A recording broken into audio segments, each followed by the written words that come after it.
ვართ უკვე. მოგესალმებით კიდევ ერთხელ. დღევანდელი თემა იდეაში რაც მინდოდა მესაუბრო ძალიან ბევრი იდეა წამოვიდა. დღევანდელი შეხვედრა როგორ შეიძლება ყოფილიყო. ერთი ვარიანტი იყო, რომ მესაუბრა რაც კონკრეტულ სპეციფიურზე, რაც შეიძლება ამ ეტაპზე დაგიძლიათ, ან რაღაც ელოდეთ და მეორე ვიფიქრე, რომ ყოფილიყო ზოგადი უბრალოდ, რასაც ვთქვათ, კარიერაში შეიძლება შეგხვდეს, ან შეიძლება რაღაც ეტაპზე არ შეგხვდეს, მაგრამ გქონდეს წარმოდგენა რა იქნება და ამის შესაბამისად დაახლოებით როგორ მოიქცეოდით ან საერთოდ რა გველის. სწორედ ამიტომ ამ თემისთვის ვეცადე რომ რაღაც უფრო შინაურული იერსახე მიმეცა, ისეთი როგორიც ყოველდღე გვესმის ჩვენს ირგვლივ არის და სწორედ ეს ქართული ზღაპრები, რაც წიქარა, ხუთკუნჭულა, ანუ სხვა ზღაპრები, ბავშვობიდან ჩვენს ირგვლივ არის, ყოველთვის ჩაგვესმის და ბევრი ისეთი უნარჩვევები აღმოჩნდა იმ ზღაპრებში, როცა ხელახლა გადავიკითხე და ბევრი ისეთი სიუჟეტი და ეპიზოდები, რაც რეალურად ყოველდღიური ჩვენი პროფესიული ცხოვრებიდან ძალიან აქტუალური არის და რეალურად ხელახლა რო გადავიკითხე, ასე ვიყავ, რაღაც საინტერესო ჩანს, იმიტომ რომ დაახლოებით ეს ის არის, რაც ჩვენ გვჭირდა თითქოს ბავშვობიდან შთაგვაგონებდნენ. და აი ამიტომ საბოლოო ჯამში გამოვიდა, რომ წიქარა, ხუთკუნჭულა და სხვა ზღაპრები software development-ის შესახებ. მე ტატო კუტალია ვარ, Android developer-ი, ამავდროულად GDG თბილისის თანაორგანიზატორი, developer-ულ კონფერენციებს და Google-თან ასოცირებული Google Developer ჯგუფი. და ძირითადად დაკავებული ვარ ჩვენს ინდუსტრიაში, software development ინდუსტრიაში და განსაკუთრებით ვინც ახლახან აპირებს რომ დაიწყოს ინდუსტრია, მათ რაღაც წარმოდგენა შეუქმნა რა ხდება ჩვენთან. ამავდროულად კონკრეტულად Android სპეციფიური რაღაც საკითხები რაც არის იმ ნაწილშიც ზის გაკოლაში დავეხმარო და ამ შემთხვევაში ამით შემოვიფარგლები. ამის გამო დავიწყე საკუთარი პოდკასტი, დაახლოებით წლინახევრის წინ, Debugger პოდკასტი ქვია, რომელიც შეგიძლიათ ნახოთ უმეტესობა პლატფორმაზე და სადაც ძირითადად აღწერილი არის, როგორი არის სამუშაო ეთიკა, როგორი უნარჩვევების გამომუშავება გჭირდება, გარდა კონკრეტული ტექნოლოგიების სწავლის, რა არის ის უნარჩვევები, რომელიც დაგჭირდება ძალიან აქტუალურად ჩვენს ირგვლივ და ყოველთვის გჭირდება რომ გქონდეს. ხო. მოდი დავიწყოთ სულ თავიდან. რაღაც წარმოვიდგინოთ ეს სამი ერთეული, ცალკე არის აქეთ დევი, აქეთ არის პროგრამები და კარიერა. ჩვენ სათითაოდ გავყვეთ ამ სამივეს, დავახასიათოთ რა არის, როგორ უნდა მივიდეთ აქამდე, როგორ შეგვიძლია რომ თითოეული ბურთულა გავამწვანოთ, ანუ რაღაც ვის უნდა 20,000 ჯერ გავაყითლოთ, ჩვენ გავამწვანოთ და ამის შემდგომ უკვე ვიმსჯელოთ რა არის დამატებითი ღირებულებები, რაც შეიძლება ამ სამ ბურთულაში არ ეტეოდეს, თუმცა აღმოჩნდეს რომ ერთ-ერთი გადამწყვეტი არის ჩვენს კარიერაში და მის გარეშე უბრალოდ ვერ ვიცხოვრებთ. ვინ არიან დევები? დევები ვართ ჩვენ რეალურად, თქვენ ყველა ვინც აპირებთ software development ინდუსტრიაში მოხვედრას და software developer-ობას, ეს dev არის შემოკლებული ზღაპრის developer-ებთან არ აქვს კავშირი ჯერჯერობით. ამ devებში მოიაზრება როგორც ყველა developer-ი და გვაქვს ერთი ძირითადი მიზანი, რა თქმა უნდა, ბევრი მიზანი გვაქვს, მაგრამ ძირითადი მიზანი გვაქვს და ეს მიზანი არის გადავჭრათ ამოცანები, რაც ბიზნესის წინაშე დგას. ბიზნესი აქ მოისაზრება არა მხოლოდ თქვათ კერძო ბიზნესი, მაგალითად ვიღაცა რო ტუალეტის ქაღალდებს შეიძლება ყიდდეს მაღაზიაში. არა, უბრალოდ ნებისმიერი ის ორგანიზაცია, გინდა სახელმწიფო, გინდა კერძო, რომელსაც რაღაც საქმეა გასაკეთებელი და ნებისმიერი სტრუქტურა ასეთი საბოლოო დაფუძნებული არის მოგების მიღება, ანუ ფულზე მუშაობს.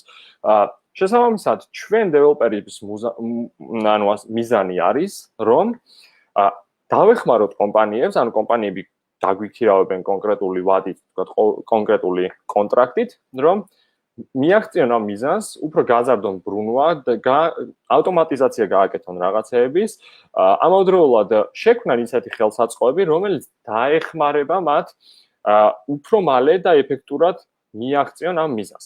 სწორედ ეს არის დევების მიზანი, მაგრამ ეს ყველაფერი უნდა გაკეთდეს ეფექტურად. რას გულისხმობ ეფექტურობაში და რატომ შეიძლება მეორე მხარეს იდგეს ეფექტურობა და არაეფექტურობა. ზოგადად software development-ში დეველოპერებს გვიყვარს რაღაც კოდზე ზედმეტი, ასე ვთქვათ, მოფერება გვაქვს რაღაცა მიჯაჭვულობა კოდზე და ეს ყველაფერი შეიძლება წარმოვიდგინოთ შემდეგი სახით. ზემოთ არის მოცემული რაღაცა ამოცანის კონკრეტული ამოცანის ეფექტურად გადაჭრა, ასე აბსტრაქტულად რო წარმოვიდგინოთ, ქვემოთ არის ელეგანტური კოდი, რომლისკენაც ჩვენ მუდამ მივხვდით, გვინდა რომ ჩვენი კოდი იყოს ძალიან სუფთა, ძალიან მარტივად დაწერილი, ლამაზი და ამავდროულად გვინდა რომ ისეთი იყოს, რითაც თავს მოვიწონებთ, რადგანაც კოდი არის იმ ამოცანის გადასაჭრელად დაწერილი რაღაცა სიმბოლოები, ანუ ოპერაციები, რომელიც მანქანას ესმის, რომელიც ჩვენ შემოვიმოქმედეთ. ნებისმიერი სხვა რაღაცის ნაცვლად, ვიღაცა, თქვათ, ხე გამოჩორკნა, ვიღაცამ შეიძლება ქვაზე რაღაცა გამოკვეთა, ჩვენ წერთ კოდს იგივენაირად, ანუ რაღაც ჩვენი შემოქმედების ნაწილი არის. და რამდენად ელეგანტურია ეს დამოკიდებული არის, რამდენად კარგად გვესმის ჩვენ ამოცანა, რამდენად ექსპრესიული ვართ რაღაც საკითხებზე, რამდენად შეგვიძლია სხვებისთვის გასაგებად ავხსნათ ის, რასაც წერთ. ან ძალიან ბევრი ძალიან პატარა კომპონენტია, რომელიც წლების განმავლობაში გროვდება და საბოლოოდ მივდივართ, აი რაც გვინდა რომ ელეგანტური იყოს. თუმცა როგორც თქვი, დეველოპერებს გვახასიათებს ამ ყველაფერზე აი ესე მიჯაჭვულობა, რომ გვეშინია გაშვების, გვინდა რომ ლამაზი გავაკეთოთ, გვინდა რომ ნაკლები კრიტიკა, შესაძლო კრიტიკა მოგხვდეს სხვა დეველოპერებისგან. ამიტომ ვიხრებით ხშირად ელეგანტური კოდისკენ. პრობლემა რაც არის აქ, არის რომ შუა ხაზი რაც მუქად არის ამ სლაიდზე გასმული, არის რომ ეს არის ის წერტილი, სადაც ჭირდება ბიზნესში მომუშავე დეველოპერს რო იყოს, ანუ ამოცანაც უნდა გადაჭრას და ამავდროულად ქონდეს მეტნაკლებად ისეთი კოდი, რომელიც იკითხება გუნდში შენარჩუნებადია და ამ შემდეგ. თუ რომელიმე მხარეს მოხდა ძალიან გადახრა, გამოდის რომ შეიძლება ამოცანა ეფექტურად გადავჭრათ, თუმცა საერთოდ საშინელი კოდი ქონდეს, რაც მინუსი არის სამომავლოდ, თქვათ, ჩვენს თანამშრომლებთან კომუნიკაციის დროს და მეორე შემთხვევა. როდესაც ძალიან ლამაზად შეგვიძლია კოდი დავწეროთ, ძალიან კარგი, დალაგებული, მოწესრიგებული, თუმცა ამოცანას ეფექტურად არ ჭრიდეს, საჭირო დროში ვერ ჩავეტიეთ და გვაქვს მაგალითად ძალიან ბევრი პრობლემა თანაგუნდელებთან საუბრისას ამ კოდის გარშემო. ამიტომ ჩვენ იდეალურად უნდა მივისწრაფოდეთ რაღაც შუალედისკენ. მე ეს თემა რო ცოტა ხნით დავხუროთ და დავბრუნდეთ მაგალითად ისეთი დეველოპერი ეხლა წარმოვიდგინეთ, რომელიც თქვა არ მუშაობს, თქვა ან საკუთარ ბიზნესზე მუშაობს, რომელიც არ ეჩქარება მაინც და მაინც რო გაუშვას და არ არის რაც კონკრეტულ ბიზნესებზე დამოკიდებული. ამ შემთხვევაში უფრო მეტად შეიძლება რაღაცებზე ლავირება, ან მაგალითად თუ ვარჯიშობ სახში შენთვის ან რაღაცა პროექტს შენსაც აკეთებ, შეგიძლია ელეგანტური კოდისკენ გადაიხარო, რადგანაც არავინ არ მოგზდევს, არავინ არ გეუბნება, რომ თქვათ 2 კვირაში რაღაცა პროექტი გასაშვებია. ამ შემთხვევაში ოკეი. მაგრამ ჩვენ რადგანაც მომავალი პროფესიონალები, ან უკვე ვინც ამ ინდუსტრიაში მუშაობს, ჩვენ მოგვეთხოვება, რომ ამოცანები გადაუჭრათ ბიზნესს და სწორედ ამის გამო ჩვენ მუშაობთ სხვადასხვა კომპანიებში, რაც უფრო საინტერესო დავალებები გვხდება, მივისწრაფით უფრო და უფრო სხვა კომპანიებისკენ და უფრო და უფრო სხვა უფრო რთული დავალებებისკენ და გუნდებისკენ. იდეაში ეს არის ძირითადი დანიშნულება დეველოპერს. რა თქმა უნდა, ძალიან ბევრი დანიშნულება აქვს, მაგრამ ამისთვის არის ეს პროფესია, რათა ამოცანები გადავჭრათ. კარგი. დეველოპერები გავარკვიეთ, ესე იგი რაღაცა ამოცანებს ჭრით და ვქმნით პროგრამებს. ოკეი. რა არის პროგრამები? ეხლა რომ დავფიქრდეთ, ანუ როგორი სახით შეიძლება შეგვხვდეს ეს პროგრამები და როგორ არსებობს რა სახით არსებობს ბუნებაში ეს პროგრამები ჩვენთვის. კონკრეტულად მოდი დავიწყოთ ცოტა ზემოდან ფიქრი, ვიდრე უშუალოდ თქვა ისეთ პროგრამებზე ვიფიქრებდეთ, რომელსაც აი ღილაკს აჭერო ოკეის და თქვა მატრიცასავით ერთიანები და ნოლები სანამ ჩამოვა. როგორც თქვი, ჩვენ მუშაობთ ბიზნესისთვის და მუშაობთ მათ პრობლემების გადასაჭრელად. ეს პრობლემები მოდის ისევ ჩვენს სამყაროდან, ჩვენი ყოველდღიური საქმიანობიდან და ადამიანებისგან. მაგალითისთვის თქვათ, ავტომატიზაცია არის მაღაზიაში მაგალითად გასაკეთებელი პროდუქტების გატარებისას. მაგალითად, ეხლა ვიცით, რომ ლაზერით ტარდება, რომელიც შტრიქ-კოდს კითხულობს და იგივენაირად მუშაობს ეგ ლაზერი, როგორც თქვენ ძალიან სწრაფად აკრიფოთ კლავიატურაზე. ანუ რა შტრიქ-კოდსაც ლაზერს დაადებთ, ეგ არის ჩვეულებრივი კლავიატურის ინფუთი, ოღონდ ძალიან სწრაფად რო შეგეყვანათ კლავიატურიდან. ხო და წარმოგიდგენთ, რომ ლაზერი არ არსებობს. და ყოველთვის ოპერატორს უწევს, რომ დახედოს კოდს და ხელით რაღაცა კლავიატურით უჩიჩხინოს ამას და შეიყვანოს. ადგა მაგალითად რაღაც დიდი სუპერმარკეტი ან ბიზნესი და თქვა, რომ რაღაცა უფრო ეფექტური უნდა გამოვიგონო მე. და შესაბამისად დაიწყო მუშაობა ამ პირველი ლაზერის წამკითხველზე. ოკეი. ამისთვის არსებობს თქვა ბევრნაირი ტიპის დეველოპერი, მაგრამ hardware-ზე შეიძლება იმუშაონ, ასევე შეიძლება software-ზე მომუშავე ხალხი, მაგრამ მოვაქცევთ ეს ყველა დეველოპერად. და დაიწყეს ამაზე მუშაობა. მუშაობის პროცესში ძალიან ბევრი შეცდომა გაჩნდება, რომელიც არ იყო მოსალოდნელი, თუმცა ჩნდება. იმიტომ ჩნდება, რომ თვითონ ის დავალება, რაც დასმული არის, თვითონ ის სამყარო, სადაც ჩვენ ვართ, არ არის იდეალურად ზუსტი, ანუ არ არის ზუსტად კომპიუტერივით 0 და 1-იანი. ანუ ყველაფერი არის მათ შუაში გარდა 0-სა და 1-სა. ადამიანებიც ჩვენ ბუნებით ვართ, ანუ არ ვართ დაპროგრამებულები და ამიტომ არის, რომ ძალიან ბევრი რაღაცა გვეშლება, ძალიან ბევრი რაღაცაში ლავირებას ვაკეთებ და არასდროს არ ვიხრებით ხოლმე რაღაცა ექსტრემალურისკენ. ანუ ყოველთვის რაღაც შუა საზღვრებში ვცდილობთ ვიყოთ. შესაბამისად, ჩვენს მიერ დაწერილი კოდი და ჩვენს მიერ გადაჭრილი ამოცანებიც მოსალოდნელია, რომ იყოს შეცდომიანი და მოსალოდნელია, რომ სწორედ ასეთი პროგრამები არსებობდეს სამყაროში. ამიტომ ჩემი რჩევა იქნებოდა ზოგადად კარგი მიდგომა, თუ ჩვენი mindset-ი იქნება ცოტა შეტრიალებული, რომ განა იმისკენ მივისწრაფოდეთ, თუ შეცდომას აღმოვაჩენთ, რომ თქვათ ვიღაცას გადავაბრალოთ და თქვათ, რომ არა ამის ბრალი არ იქნება და შეიძლება იმათმა გააკეთეს არასწორად და პირველ რიგში სხვებზე გადაბრალება დავიწყოთ. პროფესიონალური იქნება, თუ ვაღიარებთ, რომ შეუცდომელი არავინ არ ვართ, ხდება შეცდომები და დავიწყოთ, რაც შეიძლება მალე ამ შეცდომის ძიება და შემდგომ აღმოფხრა, რადგანაც ეს საბოლოო შედეგამდე უფრო სწრაფად მიგვიყვანს და ჯგუფშიც უკეთესი სახელი გვექნება და უფრო მეტის გაკეთება შევძლებთ გუნდურად, ვიდრე მარტო შევძლებთ. ეგ არის ძირითადად რო შევაჯეროთ, იდეალურად მოწყობილი სამყარო არ გვაქვს, არც ადამიანები არ ვართ იდეალურები, შესაბამისად, არც ჩვენი ნაშრომი არ იქნება იდეალური. თუმცა უნდა მივისწრაფოდეთ იდეალურისკენ და ვეცადოთ, რაც შეიძლება, აი ეს ერთიანისკენ, 0-დან 1-იანისკენ მივდიოდეთ და გქონდეს ასეთი პროგრამები. კარგი.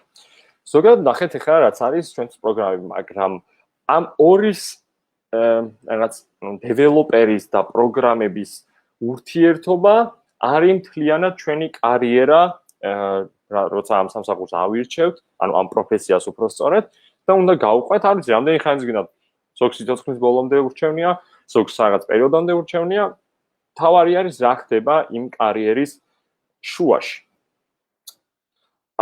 მოდი კარიერაზე, სანამ 5 კუნძულზე გადავალთ, გადამიცდა უცებ კურსორი. კარიერაზე გეტყვით, რომ არ მინდა რომ დაგაშინოთ, რომ არ არის მარტივი ზოგადად. საკმაოდ რთულია. თუმცა ეს არ არის იმის მიზეზი, რომ რაღაცაზე ხელი ჩავიქნიოთ, ან რაღაცაზე ვთქვათ უარი. პირიქით, კარიერა სადაც ჩვენ ვართ, გვაძლევს იმის საშუალებას, რომ გავიცნოთ ძალიან მაგარი ბევრი ადამიანი, ნამდვილი ლიდერები, გავიცნოთ ძალიან მაგარი გუნდის წევრები და ერთად დავეჯახოთ ამ პროექტებს და ერთად რაც შეიძლება მეტი ვნახოთ, მეტი გამოწვევები მივიღოთ, მეტი პრობლემა გადავჭრათ და ზოგჯერ არის ამასთან ერთად რომ ნახავთ ცუდ მენეჯერებს, ცუდ HR-ებს, ცუდ გუნდის წევრებს, თუმცა ეს ყველაფერი არის რაღაცა ერთი დიდი გემი რო წარმოიდგინოთ და აი სადღაც კომენტარს ვკითხულობდი დღეს და ერთად ჩემმა ნაცნობმა ახსენა კარიბის ზღვის მეკობრეები ფილმი, მაგრამ სულ სხვა კონტექსტში და ეხლა დღეს გამიელა ამ თემის დაწყებამდე ამ რაღაც ალეგორია და ზუსტად იგივე წარმოიდგინეთ ჯეკ ბეღურა და მისი გემი, სადაც ყველანაირი ადამიანია შეკრებილი. ყველანაირი წარმოშობის, ყველანაირი მიზნებით, ყველანაირი, მოკლედ, ყველაფრით ყველანაირი. ზუსტად ასე არის ჩვენი კარიერა. აი ამ შავი მარგალიტის ზებნაში ძალიან ბევრ ადამიანთან ერთად რაღაც უკიდეგანო ზღვაში მივცურავთ. ბევრჯერ შეხვდება ისეთი მეთოდი, სადაც ხერხის ჯობია ღონესა ხო არის? პირიქით ხდება ღონეს ჯობს ხერხს, რომელსაც brute force მეთოდი ქვია. სხვათა შორის ერთ-ერთი მეთოდია, რომელთაც უდგებიან ხოლმე, ანუ თქვა პაროლების გადარჩევა, რაღაც გატეხვას, როცა ცდილობენ, ერთ-ერთი ყველაზე მარტივი მაგალითი ზედაპირული რომ მოვიყვანოთ. ზუსტად აი ასეთი ბევრი ცდით შეიძლება წინსვლა. კარგი რაც აქვს ამ კარიერას არის, რომ თუ მართლა გიყვარს შენი პროფესია და შეიყვარებ, შეიძლება ეხა არ გიყვარდეს, იმიტომ რომ ბოლომდე არ ქონდეს გათვითცნობიერებული. და თუ ნამდვილად შემდგომ შეპყრობილი აღმოჩნდები ამ პროფესიით, იქნება რომ შეიძლება ვერ დაიძინო ღამე, სანამ ამოცანას ვერ ამოხსნი, მუდმივად კოლევა ძიება და რაღაც პრობლემის გადაჭრა გინდოდეს, რაც ვერ ვიტყვი რომ ცუდია. პირიქით, ძალიან კარგია, როცა არც ერთი წამით გაჩერება არ გინდა და ევრიკა მომენტები გაქვს ძალიან ბევრი. სავალო ჯამში ბედნიერი ხარ, უფრო მეტად თვლი რომ რაღაცა კარგად მიდის შენ ცხოვრებაში. და მოკლედ კარიერას ეგ არის ეგეთი გრაფიკი რო წარმოვიგინოთ ზემოთ ქვემოთ მიდის. რატო გიყვებით ახლა ამას კარიერის შესახებ? იმიტომ რომ ძალიან ბევრი იტყვის რომ შეიძლება იცით რა, თქვენ დაიწყეთ software development-ი, თქვენ გახდით პროგრამისტები და ყველაფერი კარგად გექნებათ. თქვენ მაგალითად გექნებათ კარგი ხელფასი, გექნებათ კარგი, ვთქვათ, აი რაც გინდათ, კარგი სამუშაო პოზიცია, ყველაფერს კარგად გააკეთებთ. რეალურად ეს ყოველთვის გარანტირებული არ არის. უბრალოდ არის ერთ-ერთი კარგი, ასე ვთქვათ, პირობა, რომ ვთქვათ, თქვენ უფრო მოტივირებული იყოთ ამაში. თუმცა ეს აუცილებელი რაღაცა არ არის მოტივაციისთვის. მთავარი დრაივი ამ საქმეში არის, რომ რასაც ეჭიდები, იყოს გამომწვევი და საინტერესო, რა ბუნებრივად ჩაგითრიოს ანუ საქმის კეთება. ოკეი. რა შუაში იყო ხუთკუნჭოლა და წიქარა? ხუთკუნჭოლა და წიქარა ორი ჩვეულებრივი ადამიანია, ორი განსხვავებული ცხოვრებით. თუმცა ძიმე ცხოვრებით. თუმცა ორივეს აღმოაჩნდა ძალიან მაგარი უნარჩვევები, რომელმაც განაპირობა მათი წინსვლა მთელი მათი კარიერის, ასე კარიერის ვთქვათ, მათ განმავლობაში. და მინდა რამოდენიმე ხაზი გაუსვა და მისი მაგალითები, ანუ რაც იმ ზღაპარში იყო, რაც ხაზს გაუსვე, მინდა რომ გადმოვიტანო ჩვენს ყოფით ცხოვრებაში და ჩვენი კარიერის განმავლობაში, როგორ შეიძლება ეს გადავთარგმნოთ და ზოგადად ჩვენც რო ვიქნებით ამ სიტუაციაში, რაღაცეებს შევხედოთ სხვა კუთხით. მაგალითისთვის, თუნდაც რაღაცა კონფლიქტები ჯგუფში, ან რაღაც ორგანიზაციულ სტრუქტურაში, რაღაცების გადაფასება გარკვევა, როდესაც დაგვჭირდება სამომავლოდ.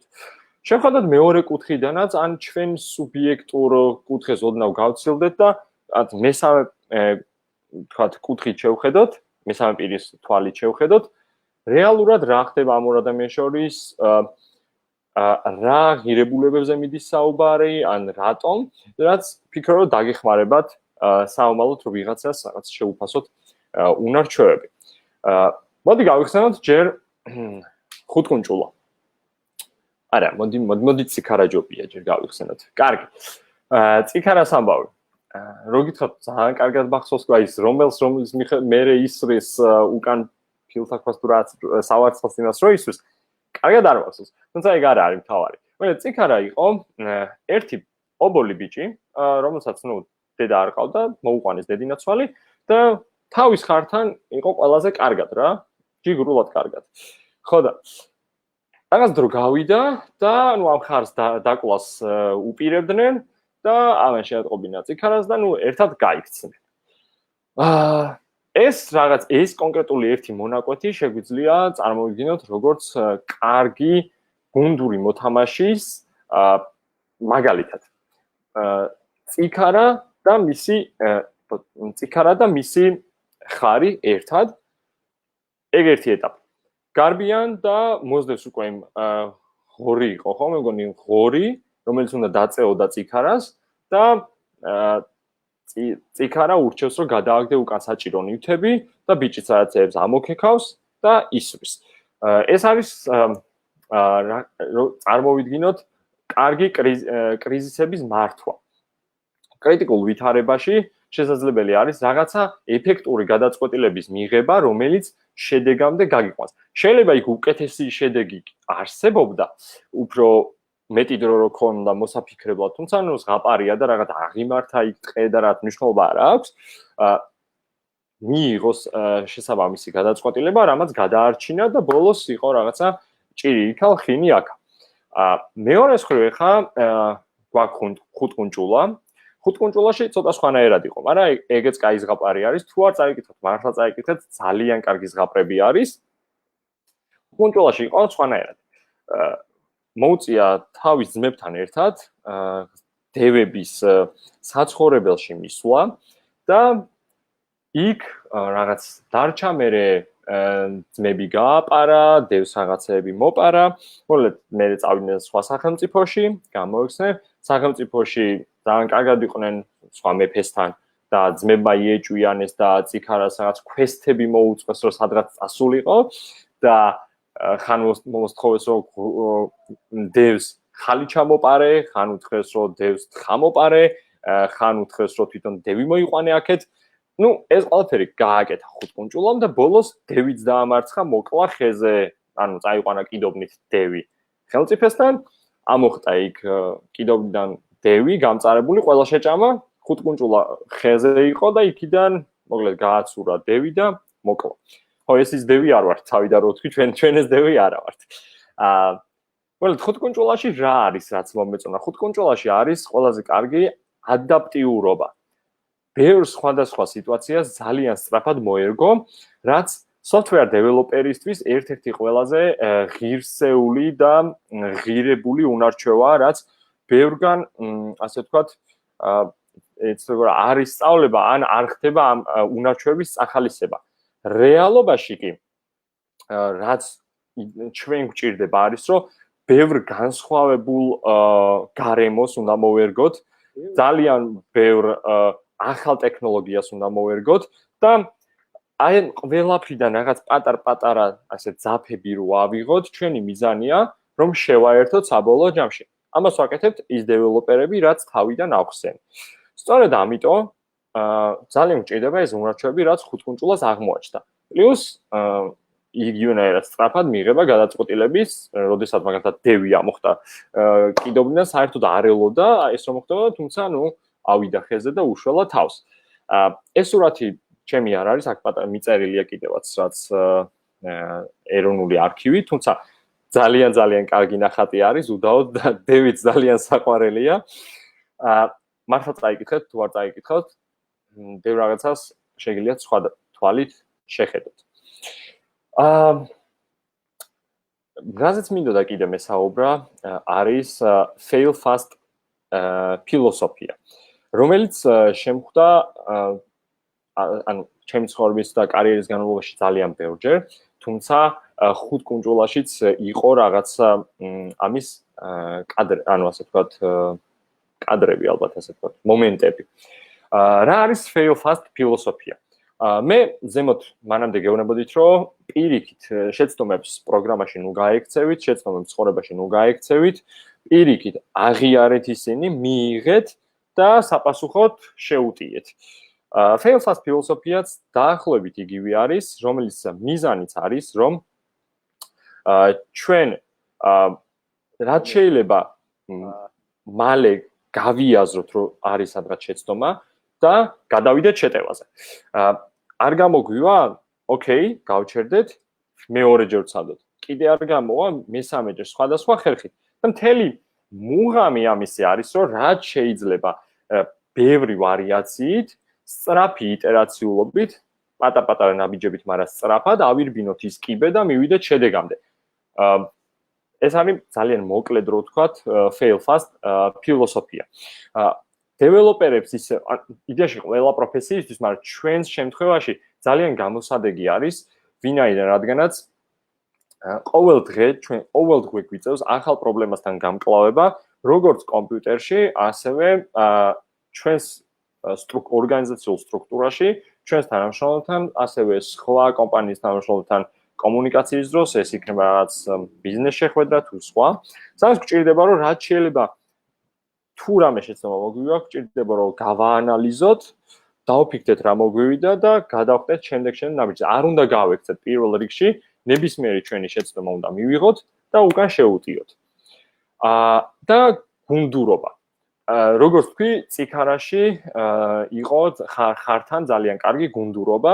5 კუნჭულაში ეს არ გვხდება, იმიტომ რომ მისმა ძმებმაც კი უღალატეს.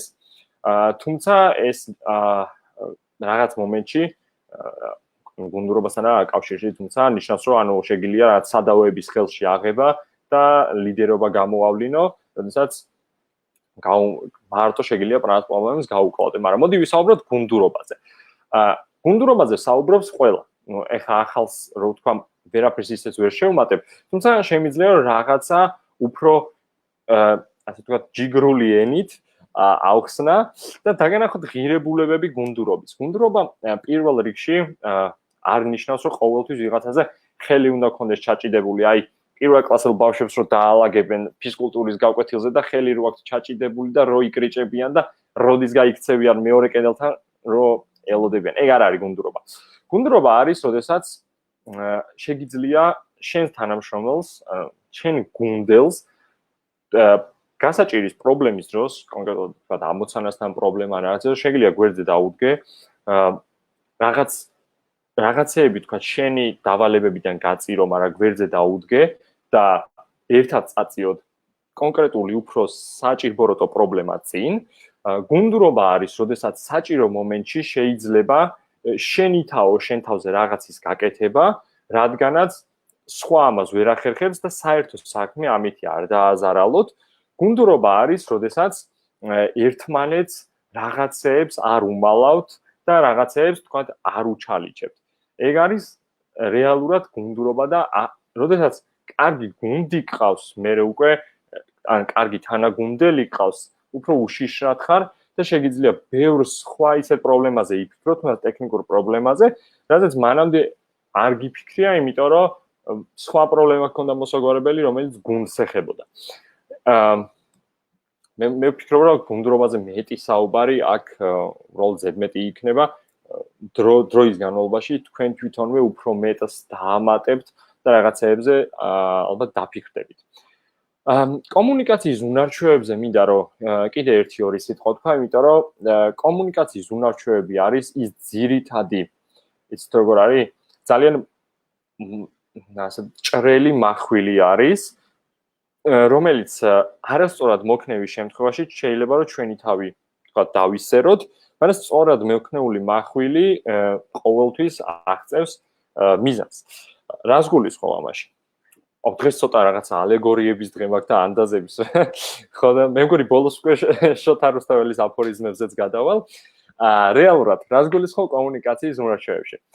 კარგი კომუნიკაციის უნარჩვევებს შეუძლია რომ წაგწიოს წინ მნიშვნელოვნად, როდესაც მოლაპარაკებები შეიძლება დავიწყოთ კონკრეტულ გუნდის წევრებთან, პროდუქტის ბედისგან სასაზღვრად, სადაც უკეთესად დავანახებთ ერთმანეთს რა გვინდა და რითი ვართ მოწადინებული, ანუ როგორ მივიდეთ მარტივად იმ პრობლემამდე, როგორ აუხსნათ უკეთესად მაგალითად ნებისმიერ ორგანიზაციის სხვა წევრს, არა დეველოპერს, უკეთესად როგორ გავაგებინოთ რაღაცეები, სხვა ორგანიზაციებს როგორ ველაპარაკოთ, ზოგადად ცხოვრებაში ხალხს როგორ გავაგებინოთ მარტივად რა გვსურს და რისი მიღწევა არის შესაძლებელი, თქვათ, კონკრეტული ნაბიჯების გავლით.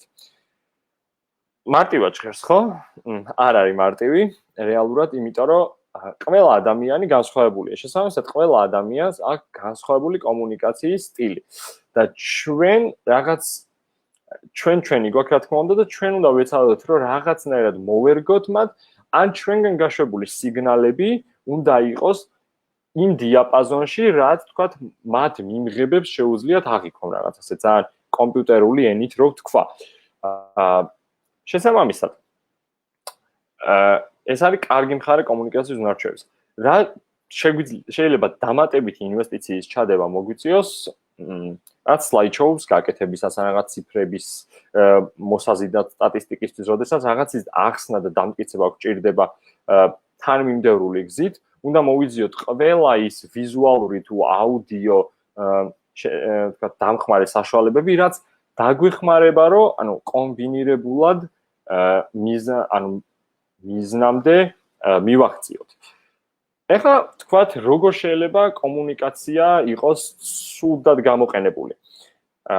ეს არის, როდესაც რაღაცას ბოლომდე არ ხსნი, არ ამბობ, გაუგებრად ამბობ, როდესაც ბუნდოვანია რაღაც მიზანი, ბუნდოვანი არის რა გინდა გააკეთო და ვიღაცა შეიძლება შეურაცხყოფად მიიღოს შენი ნათქვამი, როდესაც სულ არ ცდილობდი ამას, თუმცა ანუ ძალიან დასაბალანსებელი არის თქვა მიმართვები, ან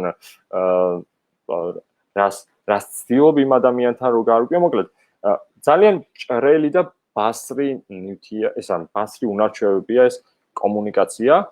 შესაბამისად, წლების ვარჯიში ჭირდება, ეს არ მოდის დღე-ღამეში, რომ რაღაც ერთ-ორ ვიდეოს უყურო YouTube-ზე, ან TED-ის თოქებს უყურო და მეორე დღეს გამოხვიდე და ძალიან მაგარი ვარ მე. დღეიდან შემიძლია, რავი, ყველაფერი აი ხოთქიშოთა რუსთავამდე მივალო, გველსახვრელით მოიყვანს, ენატკბილად მოუბარე. აი ეგ არის ზუსტად კომუნიკაცია. მაინც მივედი რუსთავამდე. ოკეი. კარგი, ბევრს არ მოგაწყენთ ამით თავს. ერთი ძალიან კარგი, არ შემეძლო რომ არ ჩამერთო ეს ფრაზა, იმიტომ რომ ყოველთვის, როდესაც მიჭირს რაღაც მიზნამდე მისვლან, უკვე ბევრჯერ გამეორებული ხელახლა კეთება, ხშირად მახსენდება ეს ფრაზა. გრეგ ლემონი იყო ამერიკელი ველოსიპედისტი, საკმაოდ ცნობილი. ველოკულტურასთან და ველოსიპედებთან ძალიან ახლო დამოკიდებულება მაქვს და ამიტომ ძალიან ახლო არის ეს კულტურა ჩემთვის და შესაბამისად ეს გამახსენდა. კონკრეტულად ეს ფრაზა ნათქვამი იყო, რომ რამდენჯერაც არ უნდა ახვიდე, ვთქვათ, დიდ აღმართებზე, იტალიის ალპებზე, სადაც არ უნდა ახვიდე ველოსიპედით, კუნთები ყოველთვის ტკივა, იგივენაირად იტანჯები, იგივენაირად გიჭირს, ანუ ჟანგბადის მიღება, რაც არ უნდა მაღალი ლეველის ველოსიპედისტი იყო, უბრალოდ სწრაფად მიდიხარ. არასდროს მარტივი არ ხდება ეს ტანჯვა. დეველოპერებთანაც ჩვენს კარიერაშიც ასეა, ნებისმიერი მცდელობა, თუნდაც რასაც არ უნდა ვაკეთებდეთ, ზოგადად ჩვენი პროფესია რაღაცები მარტივი არ ხდება, უბრალოდ ბევრი ფაქტები და მოვლენები ბევრად სწრაფად მიმდინარეობს და ეს არის ძირითადი ამ კარიერის, ასე ვთქვათ, bottom line, რაც გაყვება, რომ რაღაცები უბრალოდ ძალიან სწრაფად გაივლის, მაგრამ საბოლოო ჯამში ეს არ ნიშნავს, რომ რაღაც მარტივი არ იქამდე მისაღწევად ჩვენ ძალიან ბევრი ოფლის ღრა დაგჭირდა და ძალიან ბევრი ვარჯიში ერთი და იგივე რაღაცის ბევრჯერ გაკეთება, გათენებული ღამეები, ძალიან ბევრი ვთქვათ წარუმატებლობა, გადაცდენილი დედლაინები, თუმცა როგორც გითხარით, რომ ეს აუცილებლად თარდება ბოლოს რაღაცა აი აღფრთოვანებით, რადგანაც როდესაც ვთქვათ ერთი კვირა რაღაცას ვერ აკეთებ და ამოხსნი, მაგაზე მაგარი გრძნობა ნამდვილად არ არის. კარგი. დეველოპერები მოვილიეთ, დევები უბრალოდ, პროგრამები მოვილიეთ, კარიერაც მოვილიეთ, რაც ბევრი მომივწია ამ კარიერაზე საუბარი და მოდი ახლა ერთი უჩინარი რაც იყო ჩვენთვის უნარჩვები, რომელსაც საუბრობდი ბოლო 5 წუთი, მაგრამ არ იყო ნახსენები არსად თავდაჯერებულობა. აი თავდაჯერებულობა არის მე ვთვლი ყველაზე მნიშვნელოვანი და ამავდროულად საშიში, რაც შეიძლება ნებისმიერ ადამიანს უბრალოდ ჩვენ ინდუსტრიაში რადგანაც ვარ, მინდა რომ ჩვენს ინდუსტრიაზე ვისაუბრო უფრო აქტიურად. ხო, ისე დამოვესწარო თავიდან მე თქვა თუ რამე კითხვა, რამე გექნებათ, პირდაპირ ლაივში დასვით, მე მაგათ ვკითხულობ. და შემიძლია რომ იქვე გიპასუხოთ მარტივად და რაც კომუნიკაცია უფრო გამარტივებული იქნება ამ ეტაპზე. თავდაჯერებულობა რაც შეეხება, თავიდან არ საერთოდ ამას თემაზე საუბარს არ ვაპირებდი და უფრო სხვა კუთხით მინდა წამოყარა, თუმცა რამოდენიმე დღის წინ მომიწია ამ თემაზე რაღაც ოდნავ საუბარი Facebook-ზე და თამაგონებელი იყო, რომ რეალურად თავდაჯერებულობა, ხო, რა ვიცი, თავდაჯერებულობა არის აი კომუნიკაციის უნარჩვებზე უფრო საშიში რამე. მადლობა ბექა, თუ ამას უსმენ, ანუ შენს გამო არის ეს აქ ჩასმული, იმიტომ რომ მართლა მომეწონა რაც საუბრობდით და რაცებზე გამეხსნა იქ. მოდი ორი წამით ცოტა ამოვზუმოთ ყველაფერს და შევხედოთ ცოტა შორიდან. ყველაფერს როდესაც რაღაც კეთებას ვიწყებთ, მნიშვნელობა არ აქვს პროგრამირებას ვიწყებთ, თუ პოდკასტების ჩაწერას, თუ რაღაც აღმართის სათავეში ქვემოთ ძირში დადგები და ახედავ რამდენი მაქვს ასასვლელი, თავდაჯერებულობის ნაკლებობა შეიძლება იგრძნო. არიან ადამიანები, რომლებიც ამას არ გრძნობენ, რომელსაც შემდეგ მიუბრუნდები, თუმცა მათ შორის მეც ზოგჯერ რაღაც თავდაჯერებულობის ნაკლებობას ვგრძნობ. ეს იმას რო გადავხედოთ წინა ფრაზა რაც თქვი. ამასთანაც კარგად ვიცი, რომ უბრალოდ ბევრი რაღაცა ბოლოს სწრაფად ხდება და არ მარტივდება. თავდაჯერებულობაც ეგრეა. როდესაც რაღაცის კეთება, თავარი დაიწყო. თავარი რაღაცის კეთება დაიწყო.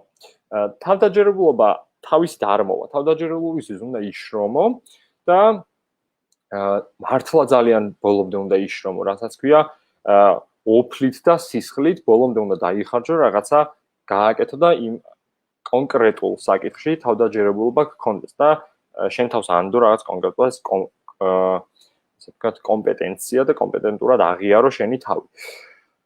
ამ თავდაჯერებულობის მოსაპოვებლად თავარი არის დაიწყო, აი კლდის პირზე როდესაც გახარ, აი ოდნავ უნდა წაკრა შენ თავს ბიძგი მისცე და გადაეშვა. თავდაჯერებულობის ეს არის თავდაჯერებულობას მოგვიმატებს, რადგანაც სხვა გზა არ გექნება გარდა იმისა, რომ გააკეთო. ეხლა ვიტყვი თავდაჯერებულობას რა კლავს. თავდაჯერებულობას კლავს, აი ნაპირთან რო დიდი ხანი ხარ და რო ანას შენ თავს ბიძგს აძლევ და ჩერდები მე. აძლევ და ჩერდები, რომ გინდა გადახტე, მაგრამ ვერ ხტები. და აი ეს რაღაცა თავდაჯერებულობას უფრო გაკლებს, რადგანაც ვერ წვიტავ, საით წახვიდე, საით გადახვიდე.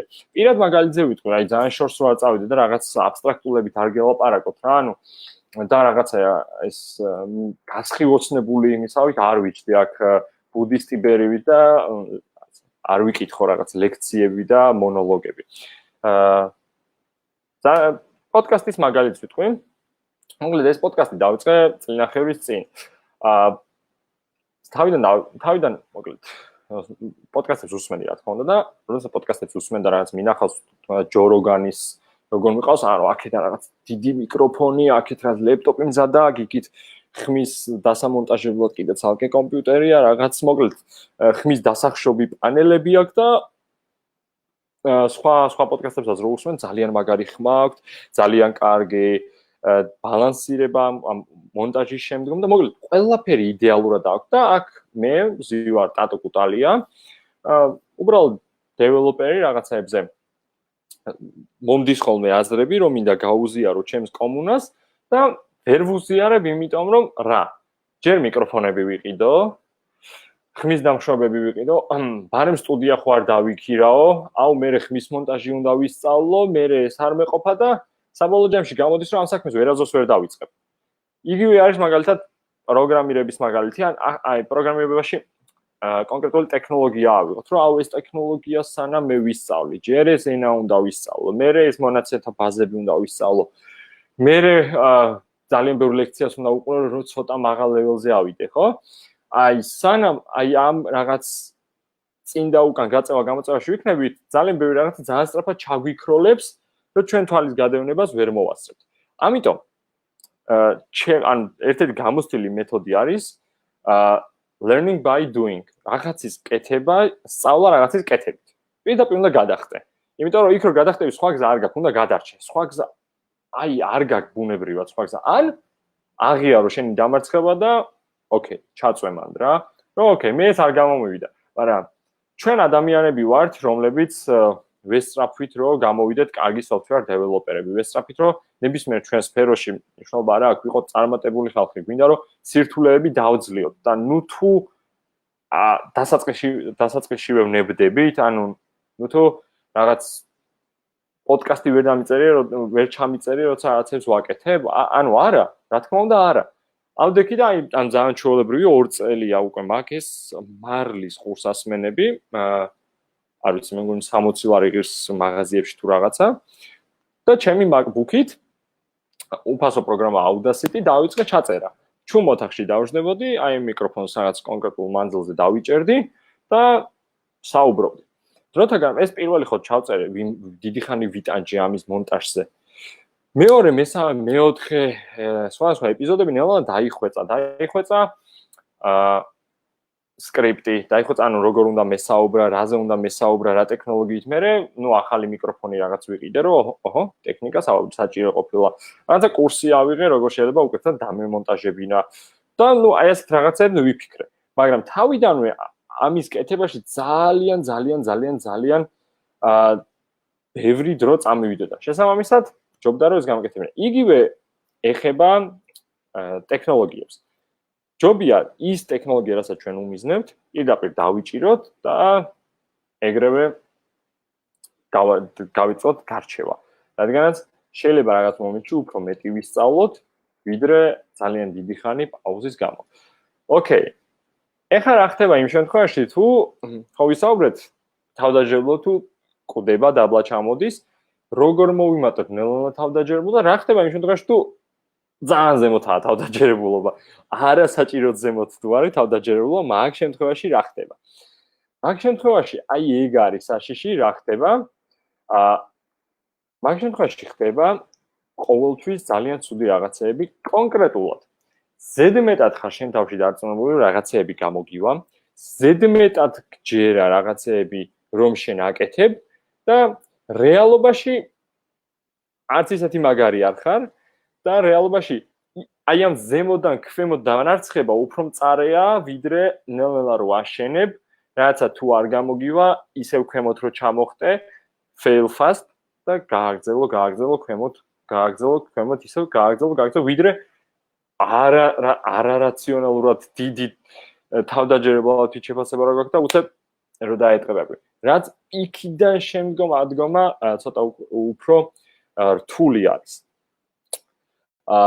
სამწუხაროდ სლაიდში არ მქონდა ძალიან კაი გრაფიკი და მინდა რომ ეხა ცალკე ჩაგირთოთ და განახოთ.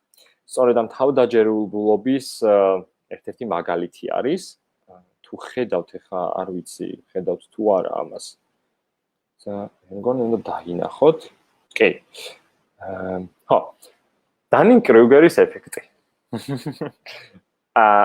ძალიან ბევრჯერ შეგვხვდებათ ეს გრაფა და ეს გამოთქმა დანინგ-კრიუგერის ეფექტი. მოდი ძალიან მარტივად რომ განსაზღვროთ რა არის ეს. ქვემოთ ქვედა ხაზი X ღერძი არის კომპეტენცია. რამდენად კომპეტენტურები ვართ რაღაც საკითხებში. Y ღერძი, რაც ვერტიკალურად მიდის, არის თვითდაჯერებულობა და ჩვენი მიზანი არის, რომ დროთა განმავლობაში რაღაც თვითდაჯერებულობა ნელ-ნელა მოვიმატოთ. თუ ჩვენი თვითდაჯერებულობა იქნებოდა, აი როგორც მე ავწერე თავიდან წესით, უნდა იყოს აი ასეთი პირდაპირ უნდა მიდიოდეს თქვა 45 გრადუსიანი კუთხით და ეგრე უნდა იზრდებოდეს კომპეტენციასთან ერთად, თუმცა ყოველთვის ასე არ არის. ამიტომ ხდება შემდეგი რამე. დასაწყისში ოდნავ რაღაცას ვისწავლეთ და გონია რომ ძალიან ბევრი რამე ვიცით და ქვია აგერ mount stupid და ვინც უფრო მარჯვნივაა კომპეტენტური, მათი გადმოსახედიდან ძალიან სასაცილო ჩანს, იმიტომ რომ იციან რომ ეგრევე დაღმართიგელის, ეგრევე ქვემოთ დაშვებაგელის, როგორც კი იმ მომენტს მიაღწევ რომ რაღაცა იცი და თავი გასხივოსნებული გონია. ქვემოთ ჩამოვარდები ეგრევე და გაქვს იმედგაცრუება, რომლიდანაც რთულია ამოსვლა და ბევრად მეტ დროს ხარჯავ, რომ კომპეტენტურობის შენებასთან ერთად შენი თვით დაჯერებულობა, თვით შეფასება მაიწიოს. და ეს slope of enlightenment არის სწორედ ეს, რომ გასხივოსნებისკენ მიდიხარ და ბოლოს უკვე ხარ რაღაცა იმ პლატოზე მისული, სადაც უკვე ინარჩუნებ ამ შენ ცოდნას და კვიდრად შეგიძლია იქ იყო. თუმცა ვინ თქვა რომ დანინგ-კრიუგერის ეფექტი მხოლოდ ერთხელ ხდება? დანინგ-კრიუგერის ეფექტი ხდება ძალიან ბევრჯერ, კარიერის განმავლობაში ძალიან ბევრი დანინგ-კრიუგერი იქნება. და ამისთვის უნდა იყოთ მზად და უბრალოდ უნდა შეხედოთ, რომ ოკეი, ცოტა ობიექტურად შევაფასო სად ვარ, ნუ თუ აქ ვარ და პატარ-პატარა ნაბიჯები გადადგა. არავის არ უთქვამს, რომ თვით შეფასება ცუდი არის. აქ ამის ხაზგასმა არ ხდება პირიქით. დაბალი თვით შეფასება და არასწორი მოლოდინები ცუდი არის. უბრალოდ ობიექტურობის გზნობა არ უნდა დავკარგოთ. მაგალითისთვის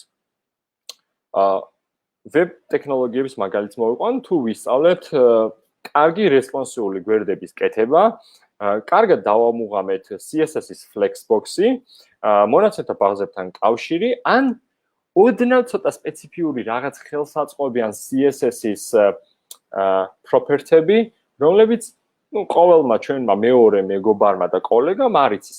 ეს სულაც არ ნიშნავს, რომ ჩვენ ვართ განსაკუთრებულები და ძალიან მაგარი დეველოპერებად ვიქეცით და ამის გამო ვიღაცები უნდა გვადიდებდნენ და თავს უნდა გვიქნებდნენ. არა, როგორც კი თქვა ასეთი აზროვნება წავა, ნიშნავს, რომ ძალიან სწრაფად მივდივარ თავდაჯერებულობისკენ და წინ დიდი დაღმართია, რომლის ვარდნის შემდეგ ასვლაში შეიძლება უფრო მეტი დრო დავკარგოთ, ვიდრე back off, ან მოიცადე, ნელა რაღაცეები გაიაზრე და ისე წახვიდე მიზნისკენ. საბოლოო ჯამში უფრო ეფექტური გამოდის. ხო, ამის თქვა მინდოდა, რაც შეეხებოდა დანინგ-კრიუგერის ეფექტს, რაც თავდაჯერებულობასთან არის გადაჯაჭვული. ხო, ის ხო იყო სხვისი გამონათქვამი. მომინდა რა, ჩემი გამონათქვამიც ყოფილიყო აქ, ხუმრობით მომინდა რა, უბრალოდ ჩავსვი და რაღაც კოდს დავამსგავსე, რომ რეალურად იყავი თავქარიანები და არ შეუშინდეთ დაბრკოლებებს. იყავი თავქარიანი. რას ნიშნავს იყავი თავქარიანი? რას ნიშნავს ჩვენს პროფესიაში იყავი თავქარიანი?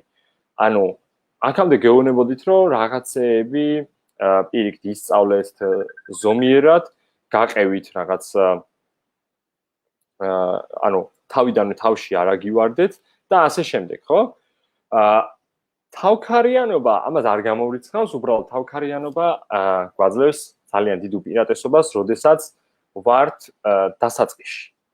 ინდუსტრიის დასაწყისში, კარიერის დასაწყისში, რადგან შეგვიძლია ძალიან ბევრი რამე გავტესტოთ, ძალიან ბევრ რამეს მოვედოთ, კონკრეტულად ნაკლები ვალდებულებები გვაქვს ჩვენ, რადგანაც თქვენ შემთხვევაში სწავლობთ ჯერ, არ გაქვთ კონკრეტული კონტრაქტები დადებული, თქვათ, დასაქმებულები არ ხართ, ან შეიძლება ვიღაცები არ ხართ, და საშუალება გაქვთ, რაც შეიძლება ბევრი ტექნოლოგია გატესტოთ, რაც შეიძლება ბევრი რაღაცა ამის ხარჯზე, ცოტა გვერდზე გადაუხვეთ კიდე, რასაც გასწავლიან და რაღაცები ნახოთ, აუცილებელი არაა ვებ ტექნოლოგიები იყოს, შეიძლება იყოს iOS პროგრამირება, შეგიძლიათ იყოს სქემების დაპროგრამება, შეიძლება იყოს game development-ი, ან ნებისმიერი სხვა სფერო, რომელიც დაგაინტერესებს, რაღაც დამატებით ცოდნებს მოგცემთ, ზოგადად როგორ მუშაობს, ან რაღაცების დაპროგრამება, როგორი გარემო შეიძლება შეხვდეთ აბსოლუტურად სხვა პლატფორმაზე. შესაბამისად, ამ მომენტში რომ იყოთ თავქარიანები და ყველაფერს მიედმოედოთ, აღიაროთ თქვენი შეცდომები თუ რაღაცა არ გამოგივათ, უკან დაბრუნდეთ ერთი ნაბიჯით და სხვა კარი შეაღოთ, ბევრად მომგებიანი სტრატეგია არის, რადგანაც იმ ეტაპზე, როდესაც იქნებით, რომ კონკრეტული ტექნოლოგიები გადაწყვიტოთ, რაზე იმუშავებთ, პატარა დისკლეიმერი, რომ კონკრეტული ტექნოლოგიები, რომელზეც თქვენ გადაწყვეტათ, რომ იმუშაოთ, ამაზე დაქორწინებული არ ხართ, არავის არ უთქვამს, რომ სიცოცხლის ბოლომდე ამ ტექნოლოგიებთან და იმუშაოთ, ამაზე ცოტა მერე, მეთქვი. ასე რომ კონკრეტულად რაღაცა მომენტი თუ გადაწყვეტათ, რომ აი ამ ეტაპზე ვაპირებ, რომ ამ ტექნოლოგიებზე ვიმუშაო, უფრო მეტი ცოდნით შეეგებები ამას და უფრო მეტი რაღაცა შეიძლება შემდგომ მუშაობის დროს დაგეხმაროს.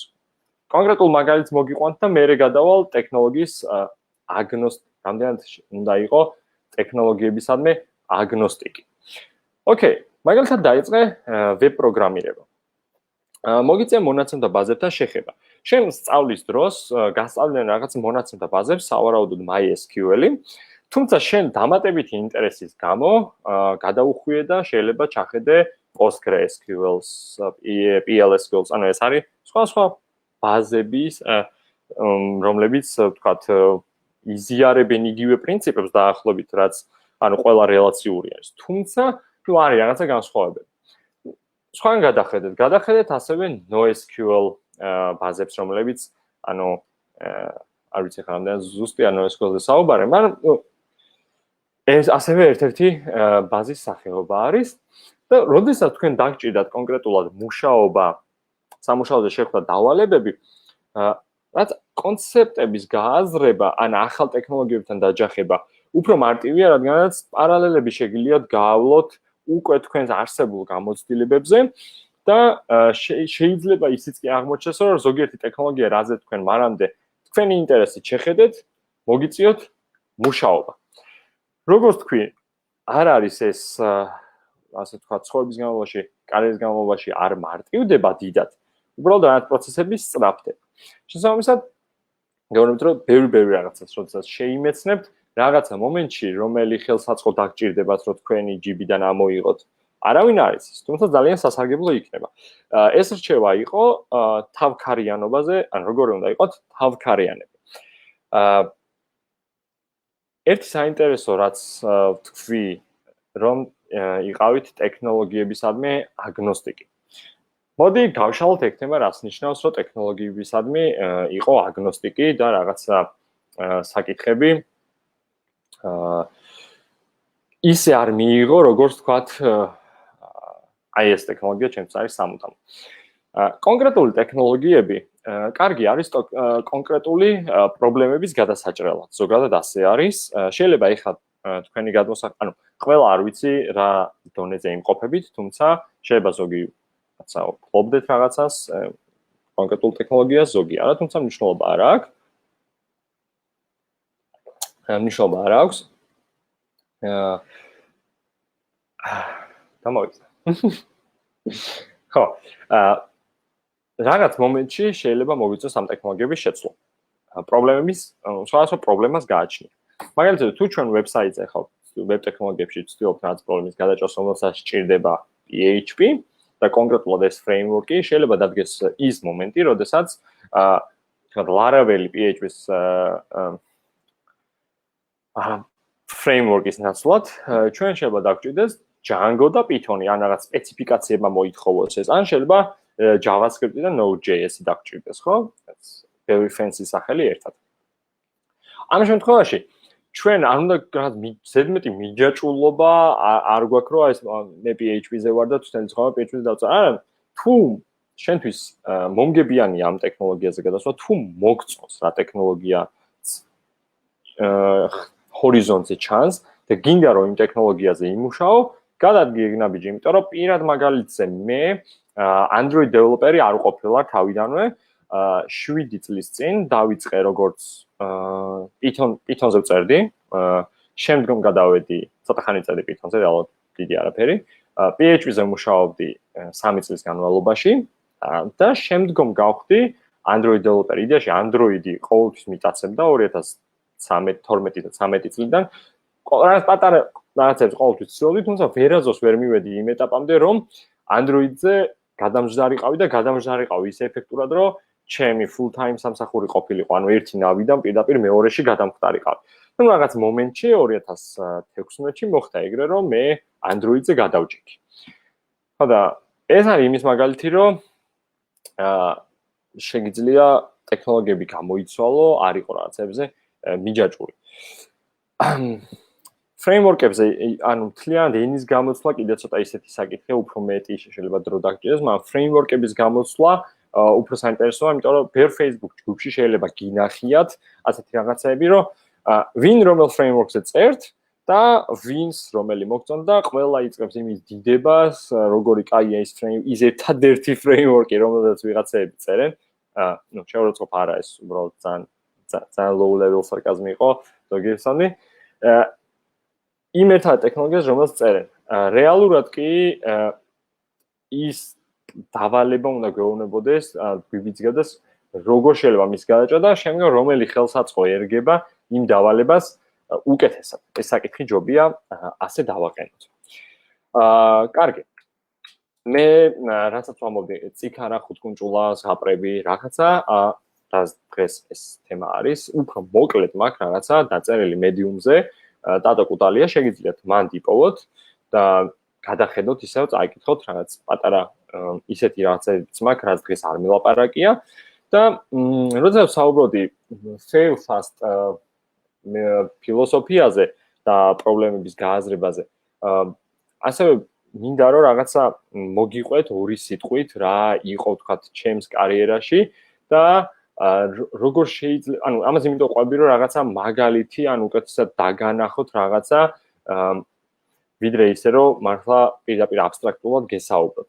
ერთ-ერთი მაგალითი იყო ჩემი წარუმატებელი ინტერვიუ Facebook-თან, რომელიც, ну, შემდგომ დეტალურად დავწერე, რა ხდებოდა და რეალურად ამ ინტერვიუმ იმისათვის რომ ჩავფლავდი ამ Facebook-ის ტექნიკურ ინტერვიუზე, ძალიან საინტერესო გამოცდილება მომცა, როგორ შეიძლება მესწავლა ისეთი რაღაცები, რაც არ მომწონდა, კონკრეტულად ალგორითმები და მას შემდგომ საკმაოდ ბევრი ვივარჯიშე ამ ალგორითმებზე და რამოდენიმე პლატფორმაზე კაიკულები ავიღე ვარჯიში, ასევე მივხვდი როგორ შეიძლება რომ გასაუბრება გაიარო სხვადასხვა რაც მეთოდიკით, კაი წიგნები არის, იქ დალინკული მაქვს. ერთ-ერთი ცნობილი არის ეს Cracking the Coding Interview, ძალიან კაი მასალა არის. ხო და მაგალითად, ამით იმის მაგალითი მინდოდა მომეცა, რომ მიუხედავად წარუმატებლობისა, დავჯექი და ვეცადე რომ რაც შეიძლება მეტი პლუსი გამომეტანა და ნასწავლი გამოცდილება იქიდან, რაც თქვათ მივიღე, მაგრამ არ გამომივიდა. რეალურად კი ერთდღიანი წარუმატებლობა არ იყო, ეგ იყო რამოდენიმე თვის განმავლობაში, დაახლოებით 2-3 თვის განმავლობაში, მარტო ერთი თვე მთელი დღე რო აიყო full time-ი, სამსახურის მერე კიდე დიდი ხანი ვიჯექი და ვარჯიშობდი რაღაც ამ ალგორითმებზე და წიგნებს კითხულობდი. ეს ერთი თვე და კიდე საუბრების ეტაპები, მთელი ეს შრომა, ну, ერთ მეილში მორჩა რომ მე ვთქვათ, ну, არ გადამიყვანეს შემდეგ ეტაპზე. ძალიან რთული არის, მართლა საწყენია და რთული, როცა შენი შრომა რაც ვარდება, თუმცა პლუსი ის არის, რომ რადგან ამდენი შრომა ჩადდეს, უკვალოდ არ უნდა გაფრინდეს და შენ რაც შეიძლება მეტი უნდა გამოკაჩო იქიდან, რომ დაგჭეს გამოცდილება. და სწორედ ჩემი მაგალითით მინდოდა ეს მენახებინა, რომ არასდროს ესე არ მიატოვოთ რაღაცა შეცდომები, ყოველთვის გაანალიზეთ და უფრო და უფრო მეტი გამოცდილება მიიღეთ, რაც შეგიძლიათ იქიდან. დღეისთვის სულ ეს იყო, რაზეც მინდოდა თქვენთან რომ ესაუბრა. თუ კონკრეტული რაღაცა კითხვები გექნებათ, შეგიძლიათ ლაივში დასვათ. ასევე შეგიძლიათ რომ, რა ვიცი, Facebook-ზე, მეილზე, Twitter-ზე, სადაც გინდათ რომ მომწეროთ, თუ რამით დაგეხმარებით, რომ ვისაუბროთ და ვიბაასოთ, ასე ვთქვათ. მადლობა ყურადღებისთვის.